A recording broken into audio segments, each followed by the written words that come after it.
Şəhidimiz Mahmudov Natiq Ramazanoğlu. Şəhidimiz aprel döyüşlərinin iştirakçısı olub. 2020-ci il sentyabrın 27-sində Vətən müharibəsinə könüllü yollanan Natiq Şuşa döyüşləri zamanı ağır yaralanıb. Uzun müddət komada qaldıqdan sonra dekabrın 26-sında şəhidlik zirvəsinə ucalıb.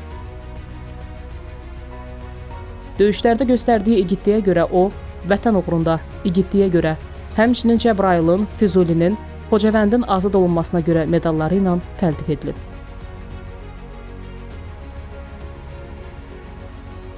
Oğlum 1998-ci ildə Zıxtalar rayonu Muxaq kəndində dünyaya göz açıb.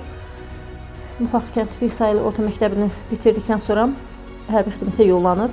Hərbi xidmətini uğurla başa vurduqdan sonra tərxis olunub. Tərxis olunduqdan sonra bir müddət Rusiya Federasiyasında yaşayıb və 44 günlük Vətən müharibəsi başlayanda o da qayıdıb könüllü Vətən müharibəsinə yollandı və onun döyüş yolu Füzuli, Cəbrayıl istiqamətindən başladı.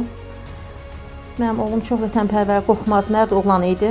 Telefon danışıqlarımız da az ara sıra olurdu. Qısa danışırdı. Heç vaxt narazı deyildi olduğu yerdən. Həmişə biz irəli gedirik, biz yaxşıyıq, biz müharibəni qazanacağıq deyirdi. Noyabrın 4-ü axırıncı biz ondan danışdıq. Ondan sonra əlaqə kəsildi. Bir müddət ondan heç bir xəbər olmadı. Bir də noyabrın 14-ü onu elə bir ki, bu sosial şəbəkələrdə olan paylaşımlardan tapdıq koma halında.